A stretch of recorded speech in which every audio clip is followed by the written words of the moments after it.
Welcome, people of the internet, to the 7th RazerRazel Podcast. It's me, Razel, as always, and joining us is Razer, again. Hello. And a special guest, which is games developer Jay X Townsend. Yo. Pretty good intro. Nice intro. Yeah. Once a special guest, I haven't kept waiting, at least. Oh, God. So the last time we had a guest on here, we had a game developer called George Barron from Pixel Bear Games. Gareth was about an hour and a half late to that podcast. Hey, literally out of the blue, I forgot I had a driving lesson, or one was scheduled out of nowhere, literally as we were about to start, so I had to go to it, so... Well, you didn't have to go to it. I had to go to it. You could always take another driving lesson. Or we could always get back on topic. Yeah, we could. I lost something, and I can't find it. Dignity? Screwdriver. I just had it in my hand. Alright, so I didn't actually make topics for this podcast because I was doing work. So we're gonna have to improv. And I guess the first thing we should probably talk about is Jay, because he's a special guest.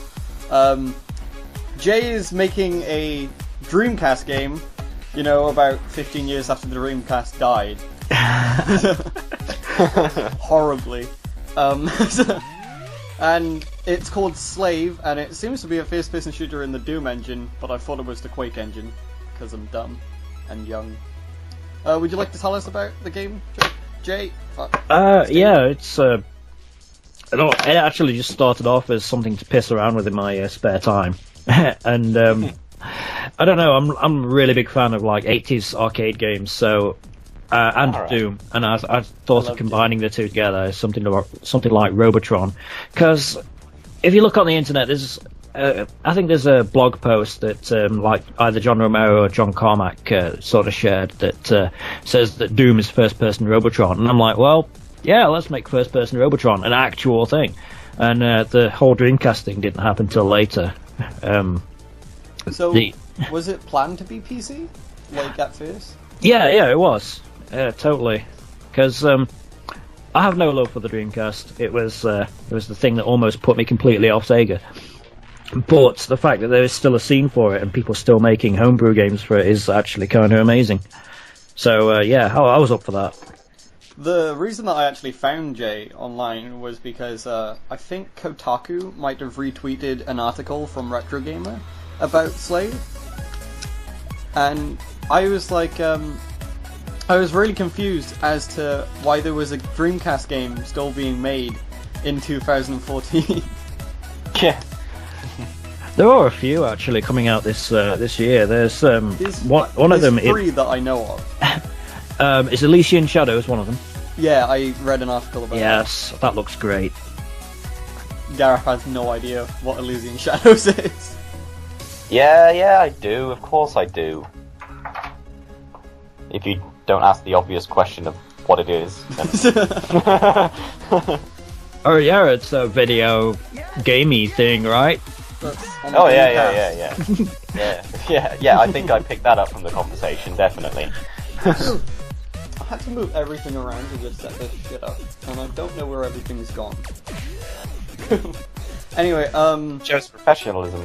It does show professionalism. It shows more professionalism than last podcast, which one you went on, and one took 4 hours to set up. And you still haven't put up yet. Yeah, well, I've got my own life too, and stuff to do. Well, anyway, Gareth, are there any questions that you want to ask about Jay's game? Well, I'm having trouble understanding how games are coming back onto the Sega Genesis, and Dreamcast. How did this end up happening? Was it something you planned, or did it just end up happening? I think well, the Dreamcast didn't actually live very long at all, and by the time it was dying out, people were sort of reverse engineering it already, because it runs on a variation of Windows. It's either NT or CE, I think it's CE. So a lot of PC coders are able to just do shit for it. I mean, like practically months after the last Dreamcast game, you've got like ports of Quake and Quake 2 on it. People are just like putting shit onto it, and it didn't take long before a couple of them.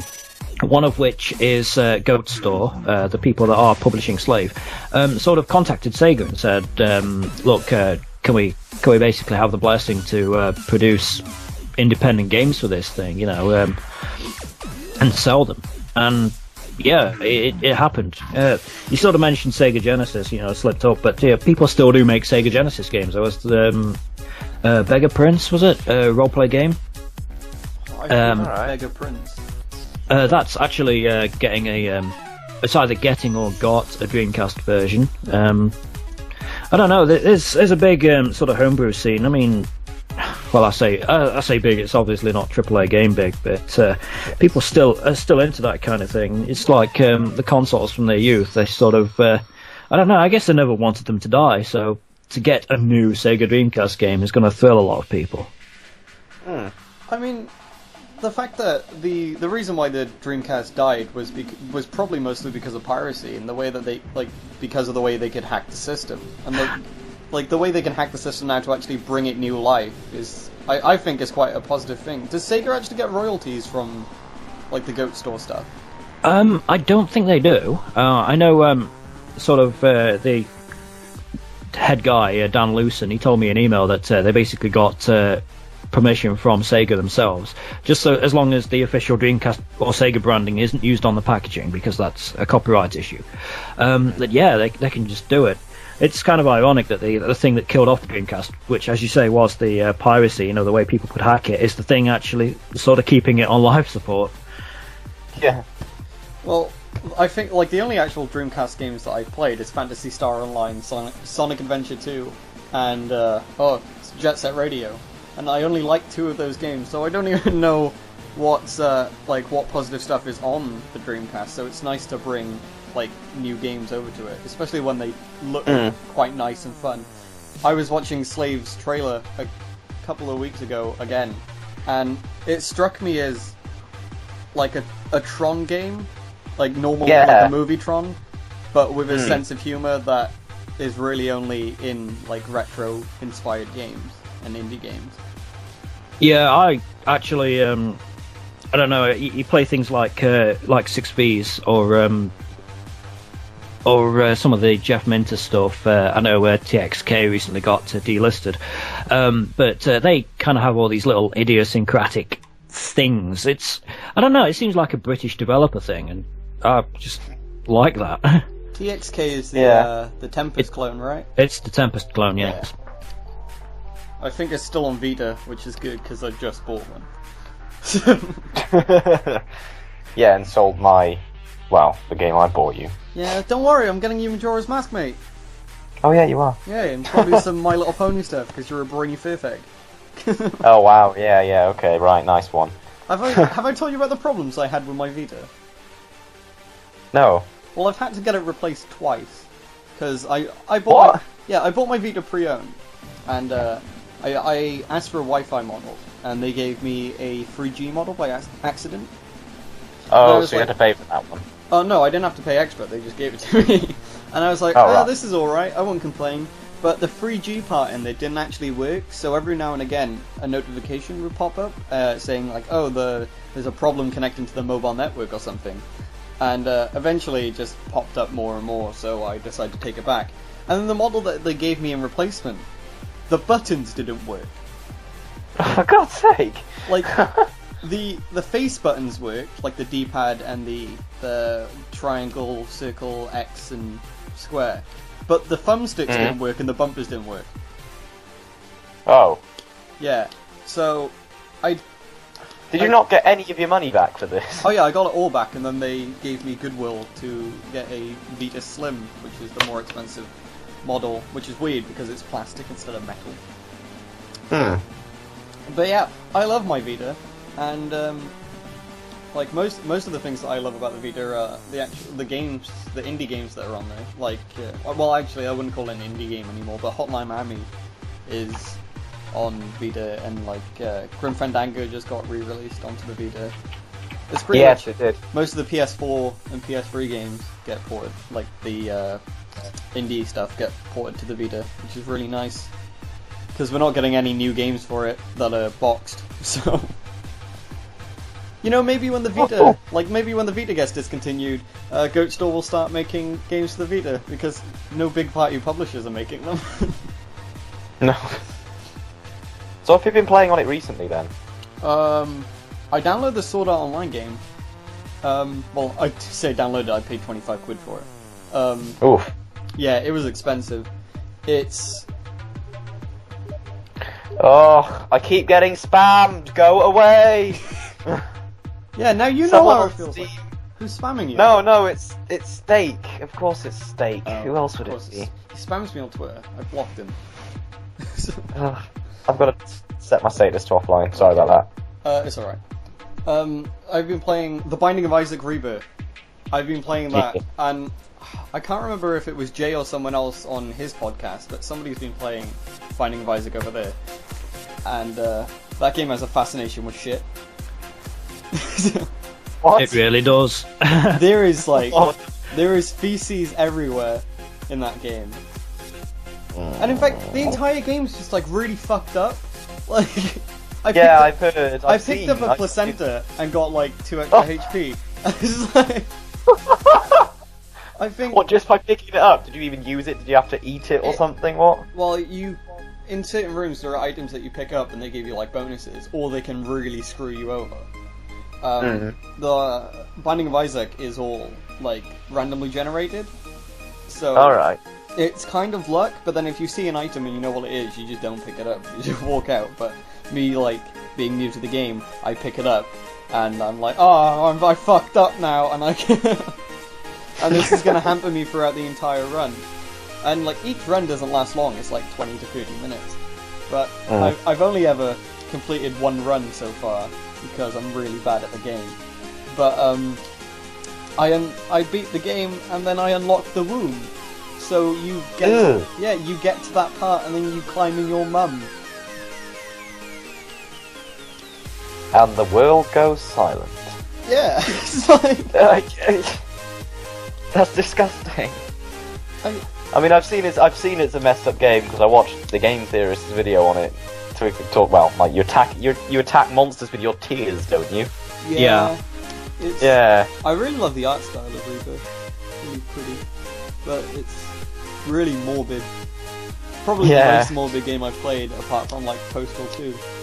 I actually didn't know what the big deal was when I first played Binding of Isaac. You know, I sort of got it cheap on a sale and played it. I'm like, what is this shit? It's boring. And I left it until the Game Theorist's video, which sort of made it look, well, that kind of sick that I like. So I've been playing it since then. It's like, oh, this is a bit more edgy and dark than I was led to believe. Okay, let's give it a go. And it is cool. What character do you usually play as? Do you play as Isaac or? Yeah, just Isaac. That's kind of something weird. I unlock characters, but only ever play as the vanilla one. I don't know. I usually play as Isaac, but I did play as... I forgot. It's like the demon one. I think it's Lazarus. No, it's not Lazarus, is it? Probably is Lazarus, actually. Well, it's all religious themed, so I'm going to say Lazarus, and I'm probably wrong. But he's like... you know when you get the power-up that covers you in like black oil or something? Yeah. Well, it's like that with wings, red eyes, and you fly. But the hearts that you start out with are all black, so you can't pick up health regeneration to fix them. Ouch! Nice. Yeah. I may have to play as that one. What are you watching? Sorry, I'm looking at the trailer for the original one. I'm wondering if it's worth getting the Rebirth or the original. I don't know if they're any different. Rebirth has an upgraded graphics engine, I believe. It runs better on PC because it doesn't run on Flash anymore. And it's got extra items, extra characters, and extra other shit. Alright. The difference, though, is the original being $3.99 and the new one being $10.99. Well, just wait until there's a Steam sale then. Probably will. I'll forget about it by then, but... I downloaded the 30-day trial of RPG Maker the other day. Any good? Well, yeah, it is really good if you know what you're doing. Because as you know, I made an RPG Maker thing that was absolutely terrible, but I felt proud of it. And everybody thought it was a virus because the file was called penis.exe. That's right. They were like, this doesn't look like malware at all. Huh. But I was searching on the internet for ages and ages, like actually 2 days straight when I had free time, because I couldn't place any of the custom tile sets that I found online. Turns out I just didn't highlight the map icon, so I couldn't place anything. I was on the event screen. So this morning I gave myself a big old slap in the face and then cried for 50 minutes. And then realised I was supposed to be setting up a podcast and had to download the Skype recorder. What are you using to record? It's called Skype MP3 Recorder. Wow! Such original. Yeah. Oh no. Oh, thank God, it's in the system tray. What, is it recording? What? Yeah, I thought I fucked it. It's working. Never mind. Good. Jay, what do you record your podcasts over Skype, or are you all in a room? Because I know Firebutton, like, it all sounds like it's in a room. Yeah, Firebutton, we're all in a room. We're basically the same kind of podcasting mic I'm using right now. My friend Steve, who's the big guy for Firebutton, he's got one as well, and we put it on a small coffee table, and we're all sort of around the sound bit of the mic. Well, what mic are you using, by the way? I'm considering getting one myself, and I'm not quite sure where to look or what I should be looking for. It's a Pro Sound podcasting mic. It cost me about, I think it was £40, and it's lasted about 6 years. and it does have actually a really nice quality, probably the best out of all of us. Yeah. Oh yeah, definitely. Headset mic here is horrible. Internal laptop microphone probably isn't very good. Oh god, my internal laptop microphone was absolutely terrible, which is why I bought this mic. You know, it sounded like a phone call in the 1980s. It was like... What was that, Jay? Yeah, fine. I remember my old headset used to just make me sound like Charlie Brown's teacher, so...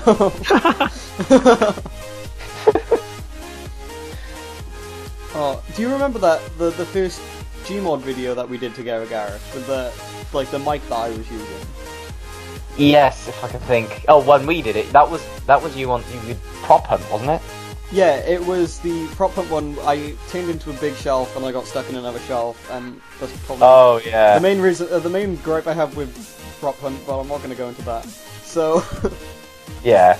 I remember watching some Gmod videos back the other day, and the other week, and I remember hearing that one, and it makes me want to cry at how bad the audio quality is from my end. I look back at some of the old videos now, and I just see the lag and want to cry. Oh yeah, have we actually talked on the podcast about the new PC that you use? No, I don't think we actually have. Right, well I can't remember the specs entirely, but at the beginning of the year, Gareth was talking about getting a new computer. Right. So... Carry on, I'll get something a second. 1 minute. Oh, is it the list of specs? Because that would help. We were talking about getting a new computer for him, because he lives in England, I live in Wales. Kind of difficult. I still use a laptop. Okay, there's that. And he put together his own version of the PC, and it was like £1,500. So I was like, nah, I could probably go onto a different website and build a custom PC for you and save you quite a bit of money. And I think we ended up doubling the specs for like £300 less. Yeah. Nice. Well, nice. I mean, it was about there were a few things I had to change. I mean, I had to get a different graphics card than what we originally hoped for, because they were out of stock of that. But of course, it's one of those things, you don't want to go less than what you wanted originally, so you got to go up. So I ended up paying a little bit more for it, but managed to get it tax-free, because luckily my dad has his own company name. Lucky bastard! I know, right? But, put it down as car deposit, get away with it. Ooh, I like it, yeah. Sneaky. But yeah, I mean, I literally just quickly grabbed the boxes of what they're called, because I can't quite remember off the top of my head, like, what the motherboard was, or the graphics card. But I have a feeling the motherboard was named, like, Maximus 5 or something. 7. So, close. Yeah, you are. Yeah, Maximus 7 Ranger, and the graphics card is a GTX 970 gaming 4GB graphics card. It's nice. GeForce GTX, that's the one. It's designed for gaming. It's in a gaming like case thing, but it's beautiful. I just love the tower. Like, they gave me a stock tower, and it was just this big black box, and it cost like 160 quid or something. And I went to like the first one, and that was like 60 quid, and it looks beautiful. It looks like this sci-fi, like this whole sci-fi element to it. I don't know if anyone's ever seen the film Oblivion with Tom Cruise. I've seen that film. Yeah, well, I mean, it's kind of it has that kind of look to it, if that makes sense. It's got that kind of technology kind of look. I can't describe it very well, but it's kind of red streamlined and white and looks really futuristic. It is amazingly beautiful. And 16 gigabytes of RAM, so... Yeah, I was actually very impressed with what we could come up with. Like, especially when I saw that first computer that you were looking at, and I was like, nah mate, it's not that good. No, it really wasn't, but I mean, when you're shopping for a computer the first time and you have no idea what you're looking for, it's quite difficult to know what you need. And luckily you have a friend who does know, but doesn't have the money to get his own. Because Yeah. And I'm still stuck here with a netbook that doesn't work properly. Hey, at least it's still something. I'm surprised it's not at least dead. it's not running on Linux anymore. Oh. Hey Jay, have you ever actually used Linux for like 6 months? I haven't used it ever. You're a lucky man. I have actually at one point been a Mac user though. That was it was kind of a deluded. I was at university doing animation, and you hear all these things. Macs are better for design. Macs are better for film, and yeah, it was kind of novel for about 2 months while I had it, and then I was like, "What is this shit? Why can't I configure this? Why can't I configure that?" No, I want Windows. Yeah, Macs are horrible. I have to use them at college because of course I'm doing a graphic design course. Macs are best for it. I mean, Macs are known not to crash, not to have viruses, but that's mostly because they don't do anything else other than what. But didn't they make a virus for a Mac though?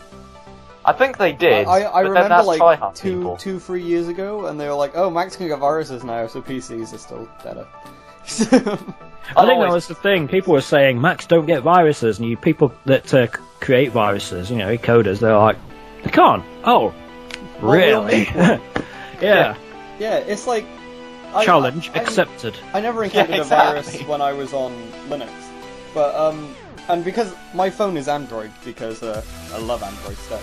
Oh, and, every time you're on a website that leads to an ad, like, if you click on something that's ad flight, it's probably going to lead you to a website that says, oh, you've got, your phone is infected with viruses, and I'm like, no, it's not. Yeah. Because there's actually virus protection stuff for Android. I think it's Avast or AVG. I think they're actually both on there. Yeah, it's Avast. It's like the same virus protector for PC is available on mobile, but there's no virus protectors available on iOS mobile because they keep claiming that they can't get a virus. Well, it's a computer, so somebody can make a virus for it. I just don't like the whole argument. Macs are good, don't get me wrong, but the fact that everything's kind of reversed compared to Windows, and you can't transfer half the files on Windows onto a Mac. I mean, like, of course I'm using a Windows PC at home, but we use Macs at college, so if I want to transfer a file, it's sometimes a bit difficult because it's configured to a different file type, and Mac can't read they it. use different extensions and stuff, don't they? Like, a Mac can't read MPEG. Well, no, it can, but... Well, it can if you have the plugin for it. Yeah, but that's the thing, you need plugins for it. It doesn't just default think, okay, it's an MP3 file, then I should be able to read MP3s. I mean, it can. I'm just using it as an example. I can't think of what it can't read off the top of my head, but... I don't think I like any community that's based itself off extremism. Like, I mean, in the tech world, obviously we get that in the political sense as well. But, it's like, going on to the comments of an IGN video, you constantly get this would be much better on PC. It's a PS Vita game. It's not going to come out on PC. But this would be much better on PC. The Indie Box 1 can't run this at 700p or whatever. And I laughed because the PlayStation 4 is known for indie games, and they call us the Indie Box 1. But I'm really happy with my Xbox One, and I really don't care that it runs at a slightly lower resolution as long as I have a solid frame rate. Unlike Resident Evil Revelations 2 on PS4 had a couple of frame rate problems that the Xbox One didn't have. Don't know why, because the PS4 has been proven to be more powerful. Well, I suppose. Okay, now I'm starting to see the benefit of console gaming compared to. I'm more of a PC gamer now. I don't like consoles much. If you look back at the early 90s before before Doom came out, you couldn't run Mario on a PC until id Software made it and then gave it to Nintendo, and they were like, no, we won't publish this because it's not a Nintendo product or whatever. Actually, read the book Masters of Doom. You'll love it. It's an amazing book. I actually haven't. That's surprising. I want to, though. It's a really good book. They talk about it. For anyone who doesn't know, it's about id Software, who made the game Doom, and how they all came together and how they all split apart. Because if you don't know, John Romero's a bit of a prick, and he wants to make everyone his bitch. He has such fabulous hair, though. He does. He looks weird now. I've seen, I follow him on Twitter, and his profile picture looks weird. Yeah, it's like this really long grey mane that's at odds with his beard. Yeah. It looks weird. What's he even doing now? I think he's basically riding off the coattails of his wife Brenda, who just does all these sort of talks about women in games. That's all it looks like.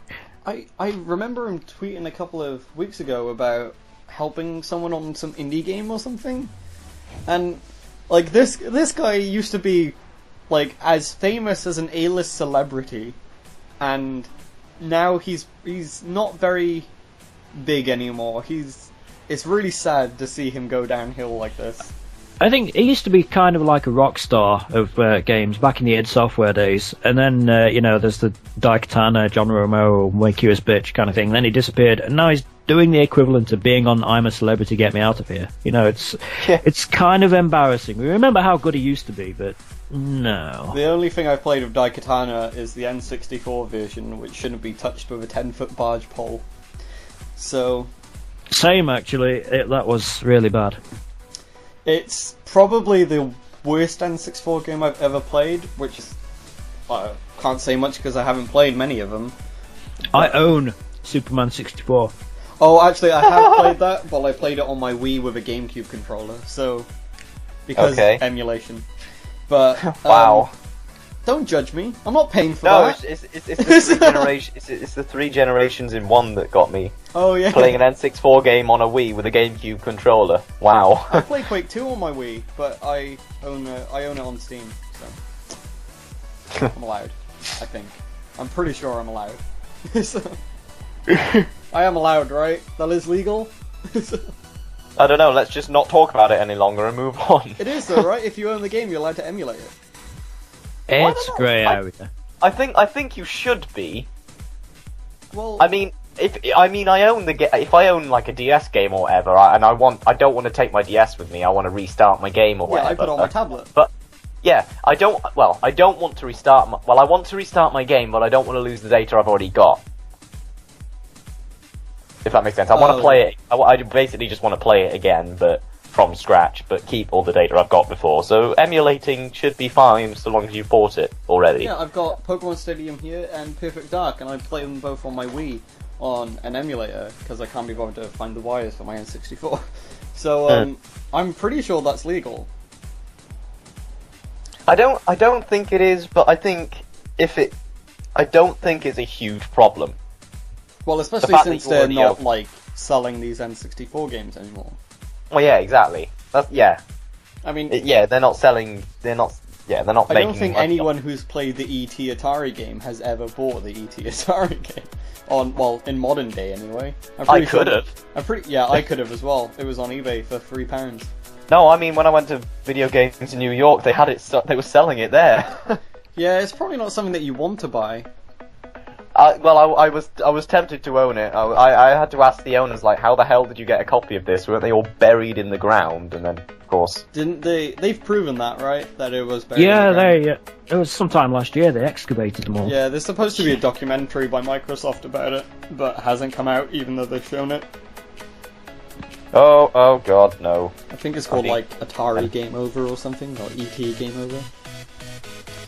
But wasn't it mostly proven to be like there was a lot of ET in there, but most of it was other games and consoles? Yeah, there were lots of other games. I saw copies of Centipede and Asteroids. I think they just made too many games, overestimated the market value, and then when it crashed in, like, was it 83?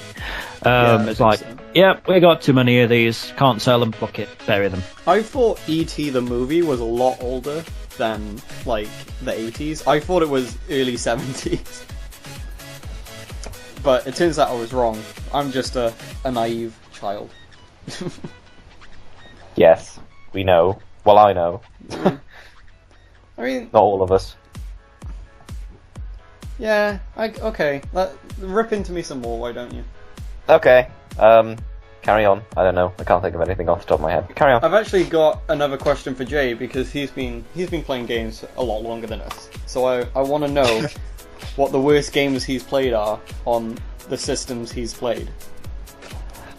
Oh. No, that's a good question. I used to actually mention a couple of Sega Mega Drive, that's Sega Genesis in the US, games. Sword of Sodan was this sort of beat 'em up thing, I think, with really large sprites that moved like terrible puppets. And there was one called Dark Castle. But I've seen I don't know. this. I think the Angry Video Game Nerd has made a video on Dark Castle. Dark Castle is amazingly bad. It's like you go down a set of stairs, Castlevania style, all stiff and stuff. And if you dare fall off one step, it's like you walk down to the bottom, you're fine. If you fall off when there's one step, you die because of fall damage. Oh. That's the kind of game it is. That makes me want to cry. I mean, I've played Ride to Hell, but that makes me want to cry. I would actually say that's worse than Superman 64, a game I say I have because it's so bad. It's legendary, and I got hold of a bundle of Nintendo 64 games a couple of years ago for like £30 for like. And it was in there, and you tried to hang yourself. Yeah, there were 60 odd of them, and there were some amazing things. There's a game called Buck Bumble where you're a robot pig. Oh my god, I remember that. That was hilariously bad, but I kept it. I found it a bit fun, but then again I was like 7, I don't know. Yeah. But I used to find no, Sonic Adventure 2 fun, and then I realised it was a broken, hobbled mess. Yeah, the thing about N64 games, there was some greats, and pretty much the rest just... The worst N64 game I've played, apart from Superman 64, is Quest 64, which... even sounds rubbish. Well, I don't know what the story was behind it, but I think it was the first RPG to come out on the N64. I mean, it was supposed to be some epic quest, and it failed spectacularly because it's really generic. I think collect 3 or 4 crystals of the elements and then use them to kill the bad guy. Wow. Yeah, but 10 out of 10. It's really monotonous. You have spells of each element. If fire, water, probably lightning or something. No, air, I think. And you upgrade them to get bigger moves. Like with earth, the standard move is you throw a rock. The powered up version of that is you throw a bigger rock, and then the powered up version of that is you throw a lot of rocks. It's not very fun. But there's a way to completely break the game, and that's there's a spell that you can get which makes you invulnerable to magic. But all of the all the mobs' attacks are magic. Mm. So you use that, and then you attack them, and then you put that barrier back up, and then you attack them. so they can't hit you at all. Oh, right. And that's Actually gonna look this up a minute, hang on. yeah, that's probably the worst N64 game I've ever played. Worst game that I've played on the 360 or something is probably a tie between Ride to Hell and Aliens Colonial Marines, because they both make me cry. This even looks horrible. Yeah, I think the draw distance in Quest 64 is like your hand, like just putting your hand in front of your face and you can't see past that. It looks boring. And everything is so polygonal. Polygonal? I don't know how to say it. Yeah, but N64, even Ocarina of Time is all polygonal. Yeah, but then, I mean, I'm not complaining about it graphics-wise in that way, but it's just looks horrible. Yeah, well. Any others? Yeah. What's been your favourite game on N64 then? Come on. Oh, for me or for Jay? For both of you then. I don't know, my F-Zero X. I never played it because I couldn't get it. Okay, hang on. I played the original F-Zero. Is F-Zero X like that much better? Pretty much take the original F-Zero, make it not suck. Oh. I mean, I like the original F-Zero, but like, I don't know, it had melee, X had melee attacks, and it was just really fast, and instead of just race courses in the sky, you know, it's they make tubes and half pipes and things. It's just a spectacle, really. It's great. I guess it probably was one of the best looking games, especially like when it came out. It wasn't that good looking, to be honest. No, they it doesn't seem it. Yeah, they kind of just made it look like the SNES version, but a bit more 3D. But I think that's so they could keep it as fast. I mean, it's a solid like 50 or 60 frames per second, and it's quite cheap on eBay. And so it's like, I might pick this up. Sure. It's definitely worth it, especially if you can get a couple of people to play it with. Yeah, it does look pretty interesting. I mean, there's a lot of races at once, so I suppose. Whoa, Nelly.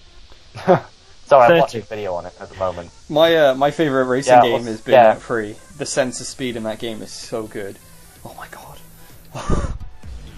Burnout 3. We made a video on it. We've got a video on it that we haven't edited because I can't find it. Yeah, I can't remember. Oh yeah, what was it called? What's the move called? Like, you hit the back wheel and then... What are you on about? I suppose it's a move. I can't remember what it's called. It's not flanking. I think it might be flanking. I don't know. Trading paint, drafting, shunting. Hadouken. That. I smashed into your back wheel and you span around me and blew up. Yeah. I play Burnout 3 in first person because I'm a mad cunt. And just watching the traffic speed past you, because there's so much damn traffic, especially in like the later maps that you unlock. It literally scares me more than any horror game has scared me. Like, imagine playing that with it. I suppose it's more of an exciting scare. Yeah, it's like when you go on the Tower of Terror at Disneyland and it just drops and you're like, I hate this, but I love this. It gives me a sense of exhilaration that I haven't felt in another video game. And I'd play it with the Oculus Rift, but I don't know if it's on PC, and I'd be too pussy to try. Wait, you can put it's Oculus Rift compatible? No, but you can. It's like Vorpex. There's a program that like ties Oculus Rift support into games. Oh right. Actually, that's a pretty cool idea, but then some just aren't going to work, and in games like that, you might come back a little bit disorientated. Well, yeah, but that's what you use the Oculus Rift for, right? Is to make you feel sick. It's the anorexia of, like, computer games. Has anyone here actually used an Oculus Rift?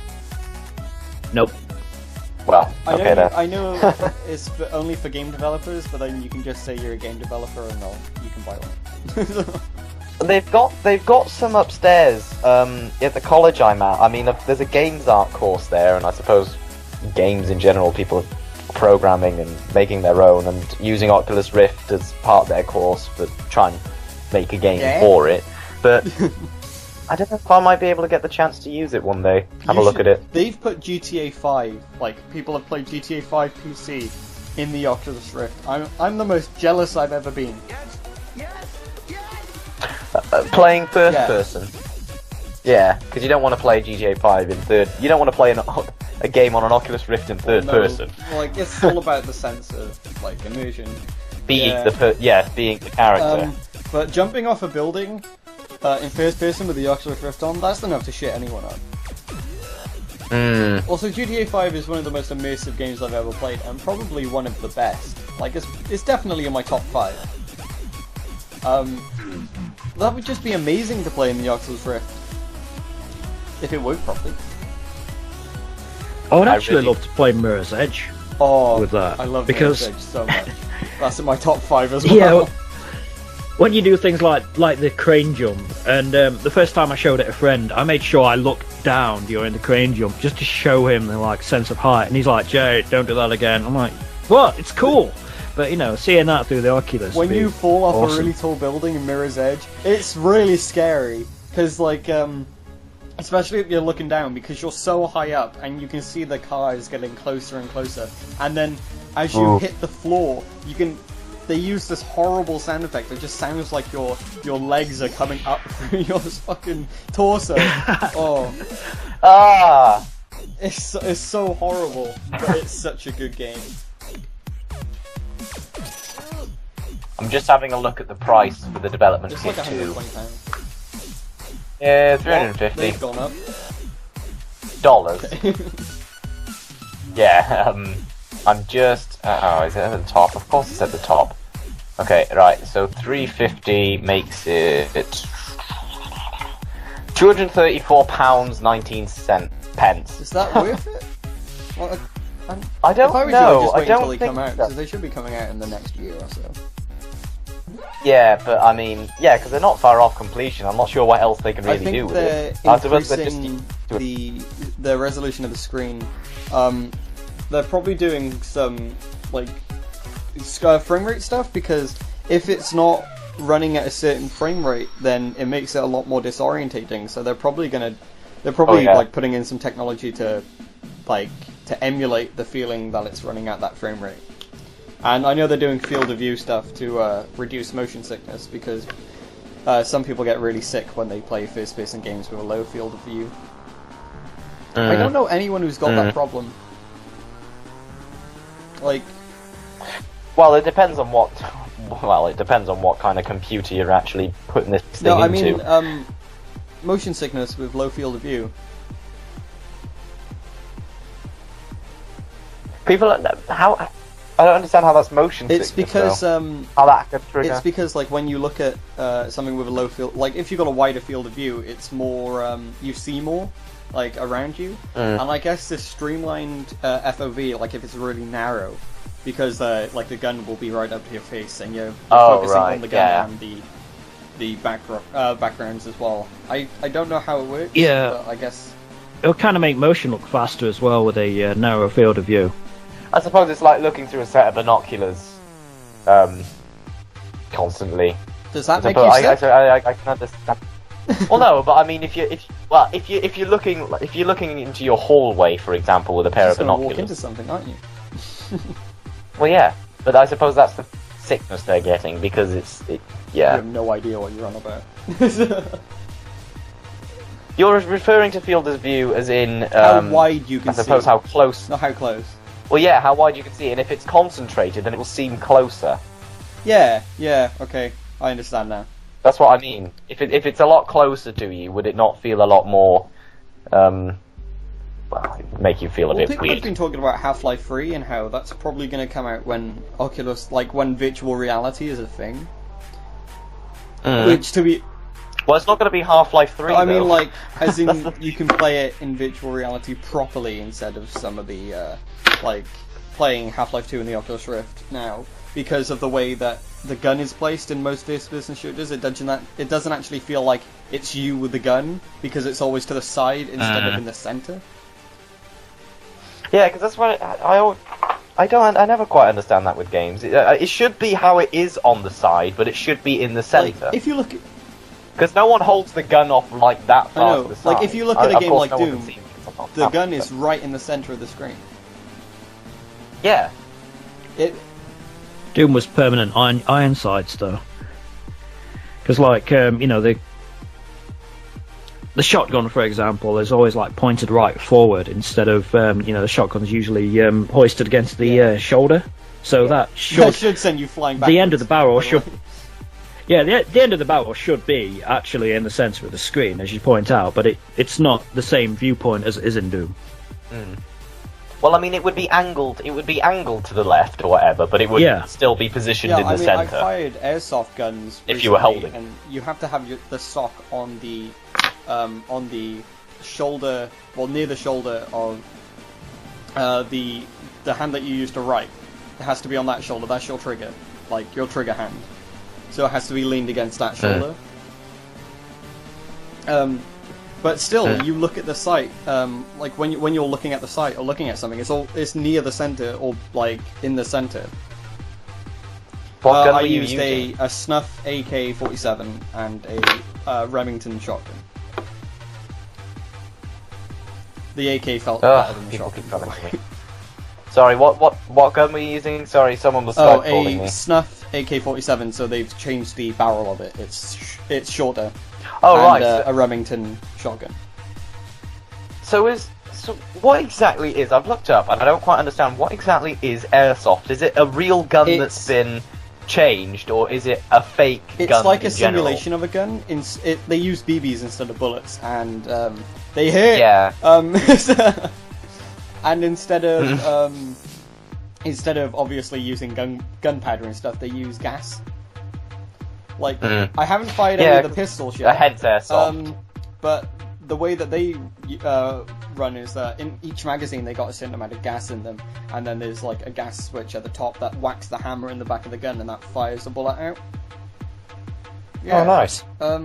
So I was just hanging out with my friend Stuart, and he goes to airsoft, so we shot a bunch of his guns at the box, and then his friend Tom, who's autistic and big, so we call him Big Autistic Tom. He has a BB grenade. Wow. And he was holding it in our face. What? Yeah. Like, they make an actual explosion. I'm actually going to look this up. I'm going to look up a video on YouTube about a BB grenade. This sounds amazing. If you let that off, like, what it is, it's like a proper deep fragment. It's a fragmentation? Yeah, fragmentation grenade. Like in the shape and the design, and even the weight in most cases. And it's got like a match thing on the top. You strike the match, you throw it, there's a mini explosion that sets the casing open to propel all the BBs. Oh, yeah. And we kept telling him to put it down, and we actually had to aim the BB guns at him so he would put it down. Because we were afraid he was going to let it off, because that will actually take off your ear if you're too close. Yeah, I wouldn't be surprised. I mean, I'm literally watching it now. It does look rather dangerous. This is why I'm not going airsoft. I'm worried. I'm worried these don't actually kill people. Well, I guess if they hit you in the right in the temple, enough of them will probably kill someone. Yeah, because they actually explode. You're not allowed to take the BB grenade away from the facility where they give them to you. So, oh my god. He's got one on him.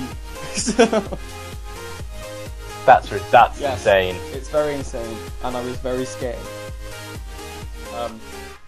So we bought him some chips. Put it down. Yeah, because I mean, of course, if I'm going to be using guns in videos in future or whatever, I'm going to have to look at airsoft things. Yeah. But I mean, because it'd be really cool to kind of own one. I mean, I've always wanted to hold something that has the actual sense of a gun. You've got the revolver. Well, that's not mine. I still had it. No, it's my sister's. I was borrowing it. Didn't give it back. I did give it back. Yes. No, I gave it back the day after we did the shooting. Not shooting people, as in shooting film. As in recording film, shooting video. From you, Gareth. That's what Jay's for. No. I didn't do that on it wasn't a pun on purpose. I just didn't want people to think I was actually going out on a shooting spree. The gun was dead anyway. It didn't actually fire. The worst pun I've ever heard is probably from Jay as well. I deny all accusations. I know he made a Sonic R video for Fire Button, which I do watch a lot, but I'm never signed in, so I can't comment, which annoys me. But like when I realise I'm not signed in, I'm like, oh, I want to comment on this. But he made a video called Sonic R. Well, there's a game called Sonic R that's very, very bad. So that day I went out and from a friend who's a massive Sonic fan. I killed him. It's so bad it's good, That song! seriously. Oh my fucking god! But yeah, I think I tweeted at Jay after watching the Sonic R video because I wasn't signing on YouTube. And he made the pun, Sonic R RazerRazel Racing. It's not a pun, Jay. It's it's not What? a pun. I don't know. I'll probably find it as well. I'm not because it still exists. Sonic Triple R. Wink. They need to stop making Sonic games. You know, I'm a really big fan of Sonic the Hedgehog, and I agree. Do you like Sonic Adventure 2? You know, if you removed everything that wasn't a Sonic or Shadow level, I'd probably say no. Yeah, I don't know. It's weird. I can have fun on it, but all it really boils down to is sort of whenever I put the game on, I'll go on Green Forest or White Jungle and or one of those other fun levels. There's about 3, isn't there? 5? And Oh, yeah. There are so very few fun levels. I was just play through all of those, and I'm like, well, that's the game. There's about 15 other things I could do here, but nope. And you don't like I'll just put Sonic 1. I don't like Chow. No, not at all. Gareth, Chow's are like little pet things that are really annoying and they're in every level. Yeah, I know what chows are from Sonic. I've played Sonic Are games. they Sonic Colors? Isn't that like the big thing in Sonic Colors? Like you use the different chows to get different abilities? No, they're not Chow. They're I've forgotten the name of them. They're kind of alien that gives you different abilities. Sonic Colors wasn't Sonic actually bad Generations though. is I think that very good. yeah, Sonic Colors and Sonic Generations were the last halfway decent Sonic games. Boom is But other than probably that, one of the best games ever made, you. I haven't played it yet. I will. I played Sonic 06 like years after it dropped, and that was painful. So yeah, I'll get round to Boom one day. Oh, I'm an idiot. Didn't they show like Sonic 6 at E3 and they had like really fluid animations? And in Sonic 06 they're not there. It was almost a completely different game. They showed Kingdom Valley, which is fair enough. That's in the final, but it had a day-night cycle. It had all these animations. Sonic moved a lot sort of more fluid, and that's like what they showed at E3. On a loading screen every 5 seconds. Oh yeah, there wasn't a loading screen for a loading screen. Oh, there is that mission, yeah, isn't there, with I don't know why I'm calling it a mission stage, where it's the lava stuff in the future. And there is a part where it loads, and then there's a cutscene, and then it loads again. And it loads for about a minute and a half. Actually, any side quest that you do in the town, if you fail it, well, it's like you talk to a person, you get a loading screen, and then they tell you what to do. Then you get a loading screen, then there's the mission, and if you fail, it's got to load the bit where they tell you what to do, and then load the mission if you retry. Like the first one where you jump through hoops, if you fail it, you have to find them again. Yeah, so it loads the city, and then it loads his conversation, and then he tells you what to do. Well, loading screen, then he tells you what to do. I think that's the thing. You know, they probably forgot to check whether the city is already loaded, and loads it every time a new thing happens, which is shitty beyond belief. I stopped playing Sonic 06 after I fought Silver. It's no use. There's Silver actually hit me out of the map. And he couldn't attack me. And I couldn't get back in. I don't know, I spent money on that game. On purpose? I didn't know it was bad. I knew it was bad. I was actually disappointed because I heard it was like so glitchy, and I experienced almost no glitches on the way through it. No, my Xbox wasn't online at the time, so it was straight from the disc. Yeah. Worse. Oh, I may have to reacquire that game. That game is expensive for what it is. In a CEX, it's £12. The Simpsons game on 360 is £20 in a CEX. Well, I actually know why that kind of thing is, because parents that remember Sonic being good buy it for their children, and the Sonic games still, regardless of whether they're good or not, they still sell really well, so they can justify charging for them. You know what I don't get? Why Sonic Boom was a Wii U exclusive? I don't understand, because nobody bought a Wii U. It's a really good console. It's got Bayonetta 2 on it, which is probably why I would get a Wii U. Yeah. I love Bayonetta. But, I don't know why, like, they are making an exclusive Sonic game on the Wii U, which obviously couldn't handle it. Sure, most of it is due to bad programming, but it obviously can't handle the game, because if you look at this quote-unquote speed section, ooh, my phone there, it runs at about 15 frames per second. Oh, yeah. Wait, Jay, do you have a Wii U? I do not. I'm kind of behind the times there. The most recent thing I have is a 360. I think I picked up my Xbox One too early. I got my Xbox One for Christmas, right? It was £350. With free games, Advanced Warfare, which is a very good Call of Duty game. I was very surprised with that game. Master Chief Collection, which works properly now.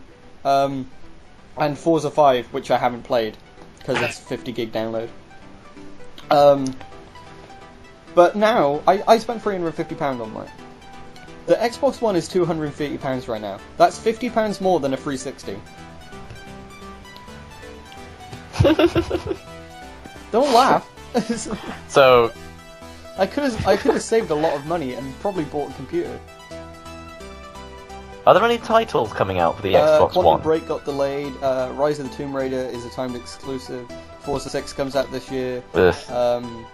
Halo 5 comes out this year. I don't know, that's about it, I think. Exclusive wise, Goat Simulator just came out. No one really. Nah. I was gonna get it, but it doesn't come with the MMO thing, so why would I buy it? There's not really any fun to play in those games. I wanted to play the MMO one. They're fun to play, but they're better for sharing rather than for just playing on your own. Yeah, I guess. I mean, they're kind of designed for it like has a full person, it has a full player co-op, but only okay, that in sounds local interesting. multiplayer. So it doesn't do it online. Oh, it'd sell more if it did. I'm pretty sure that wouldn't be too difficult. 2015. Yeah, no one lives next to the next. Well, no one lives next to their best friends Not many people anymore. actually go to their friend's house to play video games anymore. No, exactly. I don't think I've done that in like a year, to actually go down to a friend's house to play video games. I think last year I used to go down my friend Brandon's all the time to play Guitar Hero because I love Guitar Hero. You didn't, but I did come to you to play video games, and that was only because you couldn't actually do. You couldn't actually play online, so we had to do that. Yeah. Plus, your games run like crap anyway. They do, so because I'm running on a network. Well, wait, no, but no. One of them has a Detroit, one of them doesn't. My one doesn't. Actually, shouldn't discuss that in a podcast. Shouldn't discuss what? Oh no, I was just going to discuss like a future video idea, but it's not really the place to discuss Fair it. enough. So, what's everyone been playing recently? That's like the one question we ask in every podcast, but we haven't yet asked it. No, I think I kind of talked about mine, but I didn't hear anything off you two. What have we been playing recently? Oh, hey, Capcom Fighting Jam. Because I'm a player who still keeps his old consoles around, and I recently got a PS2 compatible arcade stick, so I've been digging out some of the 2D fighting games for that. And it just happens to be Capcom Fighting Jam's turn. What's Capcom Fighting Jam? So, Capcom did all these crossovers. Yeah, like with what am I on about? SNK. Yeah, there's Marvel, there's SNK, the crossovers. Yeah, Capcom Fighting Jam is them crossing over their own shit. So it's just Capcom. You got Street. Yeah. you've got 3 Street Fighter games. That will be Alpha, Street Fighter 2, and Street Fighter 3 Third Strike. There's some Darkstalkers characters, some Red Earth, and that's about it. So you're saying it's kind of like a Super Smash Bros. But for Capcom? Yeah, but with actual fighting mechanics. Yeah, it's very Street Fighter. Yeah. Okay. I'm probably in the minority, but I don't like Street Fighter.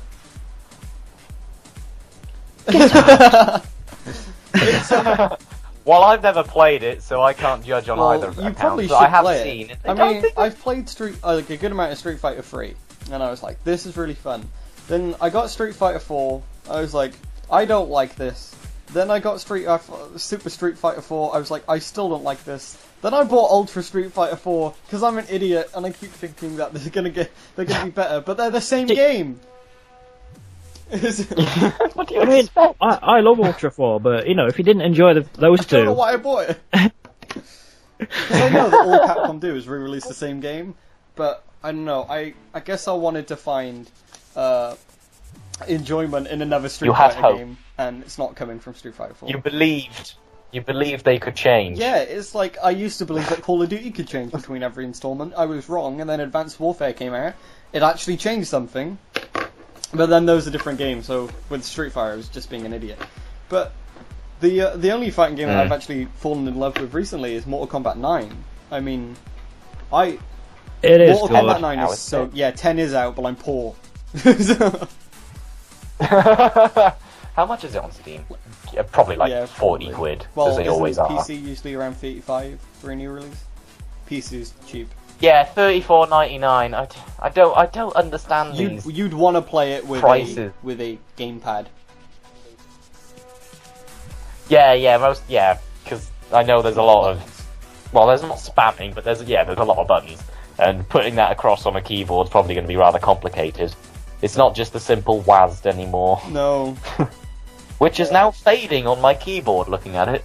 I downloaded Brutal Doom about a month ago, and it doesn't use WASD. It uses the arrow keys, and and my options menu wasn't working because Escape didn't open the menu for default, so I had to use console commands to change everything.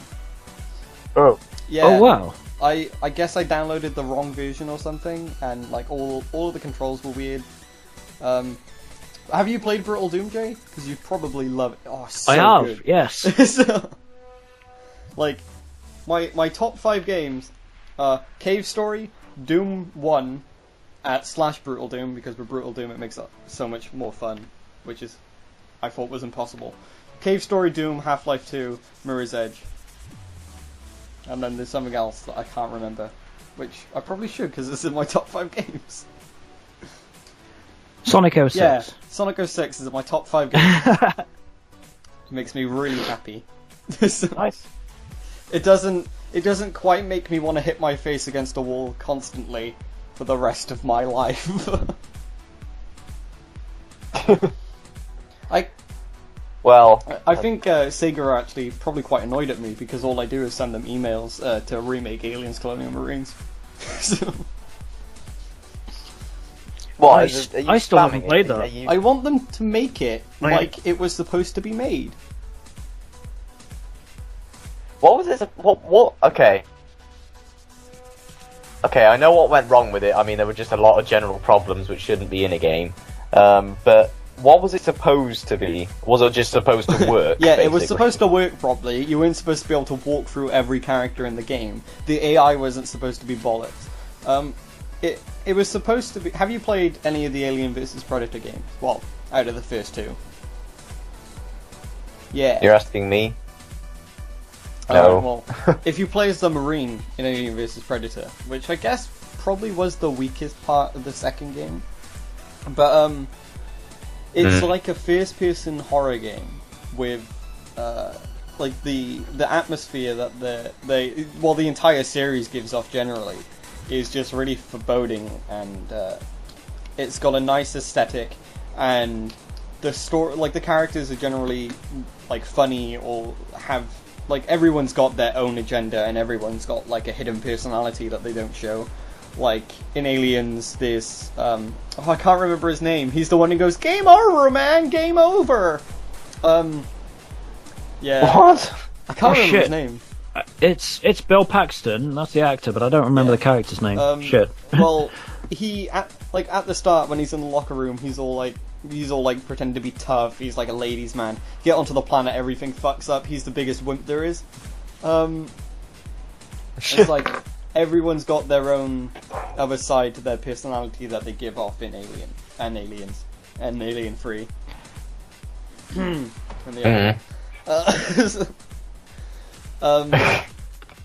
And it looked like it was going to be like a new installment of an Alien franchise that wasn't going to be total piss.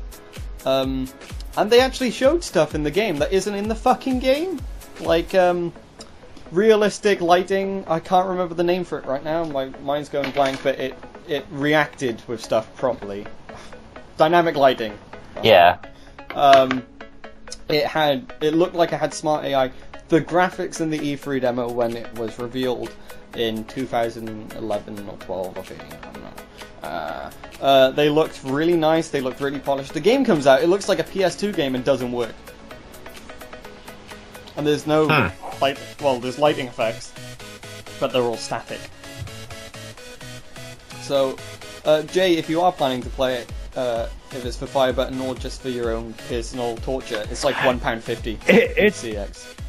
I actually have a copy. It's on my shelf, staring at me, still in the cellophane. I picked it up for a couple of quid, thinking, this is pocket change. It's going to be bad. I know it is, but I don't mind that. I bought 2 copies, just in case one broke. Wow. They were like £1 each. So, and I threw them both at the wall repeatedly. I haven't been angry with a game like this much, and it wasn't difficulty. It was just depression. Oh. Like I can't wait to laugh at it. It actually, I play Duke Nukem Forever and I laugh at it. I play Run and I laugh at it. I play Aliens Colonial Marines and I can't find the funny side. It's like It's just that bad. It doesn't have an atmosphere. It doesn't have a tone. It's just dull. Like you see Ride to Hell. There's a YouTuber from GameWank called Nightmare Mode Go, I think it is. Sorry, what? Yeah, there's another YouTube channel called GameWank. You know what, Jay? I'll send you a link to his Ride to Hell series afterwards. But when you watch Ride to Hell or play Ride to Hell, it's like the dialogue is so bad, everything's so corny, that you just can't help but laugh. Like there's a line in there called Big Bad Books, which just makes me crack up every time I hear it. But then you keep watching this guy's series, and further and further into it, you can just tell that he is actually descending into madness. That's what the game does to you. And it's like Aliens Colonial Marines is like that, but from the very start.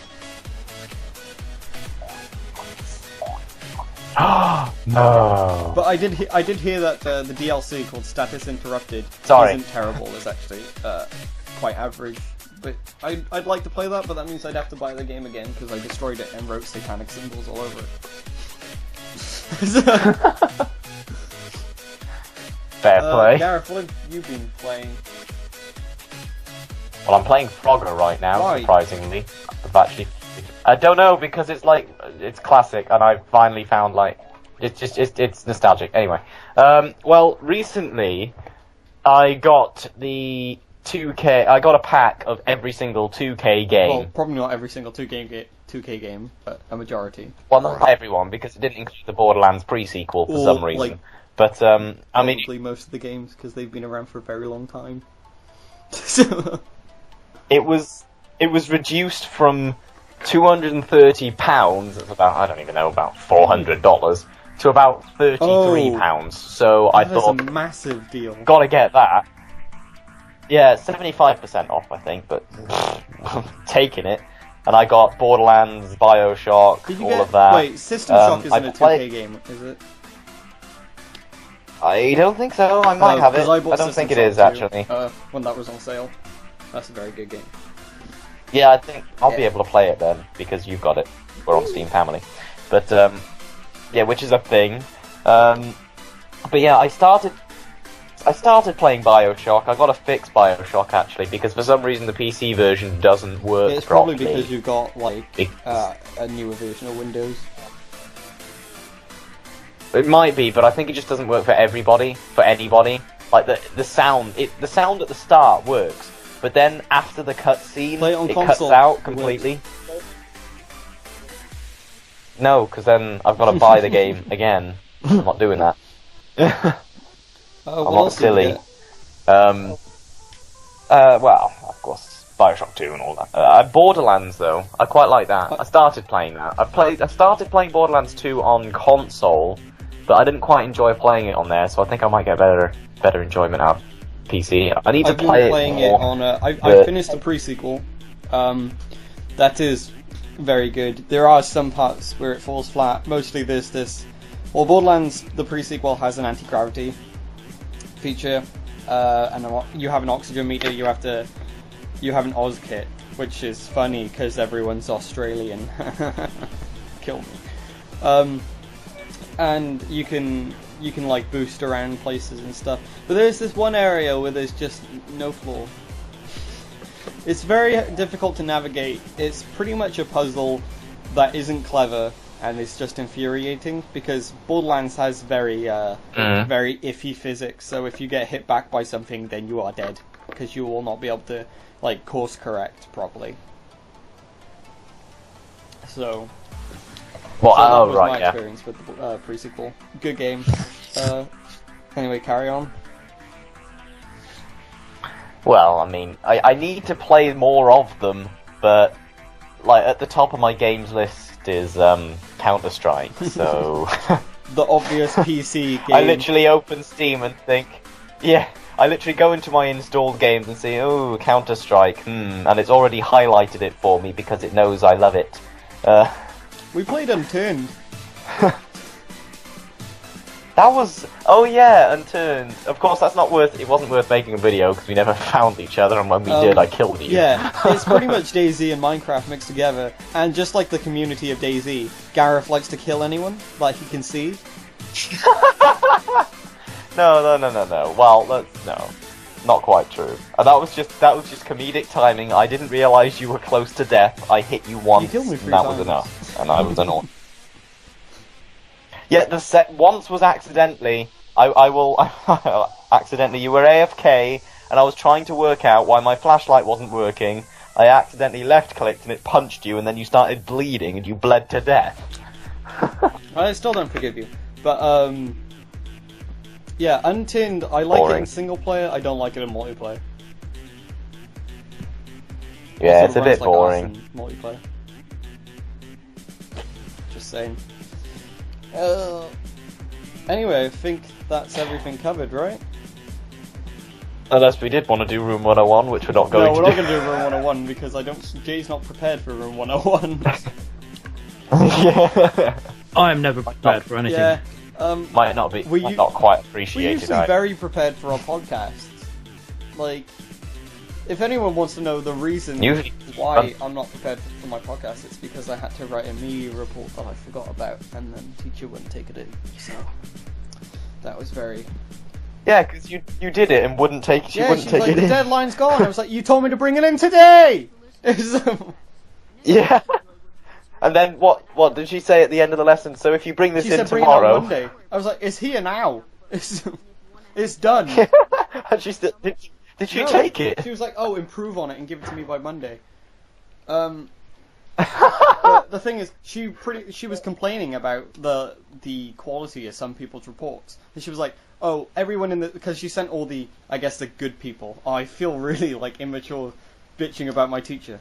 But she sent all the people who had decent reports off to like tweak some stuff.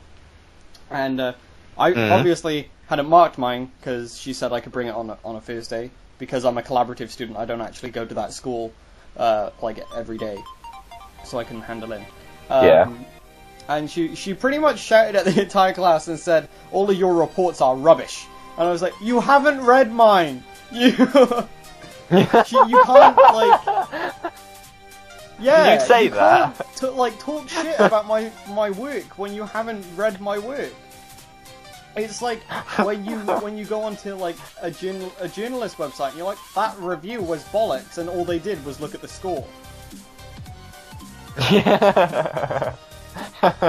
Yeah, suppose. Anyway, I guess we should probably wrap up this podcast. It's been going for over an hour, and Jay's podcast usually lasts about 25 minutes. So. Yeah, we keep them short, and we don't prepare for those either. It's literally 20 minutes before we do it. We think of the topics, write them on a little whiteboard, and it's like, yeah, we're doing that. I actually quite like Jay's podcast, so in the description there will be links to Jay's Twitter, some articles about SLaVE, probably, the Facebook page for SLaVE, and Firebutton Gaming's Twitter and YouTube channel. Why do we keep ours at an hour long? I don't know. I quite like it. Got a problem? I do and don't. Yeah, it yeah, when we're prepared, they're good. When we're not prepared, they end up like this. But this was good. Like, there was quite a bit of silence in this that I'm going to cut out. So. Yeah, it was a little bit, but it's alright. It's been very nice having Jay on the podcast. When is SLaVE coming out, and are there any other details that you want to talk about?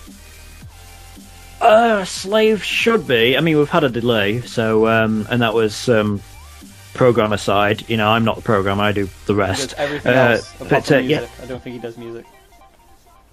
Do you? I do music. It's really good music. Yes.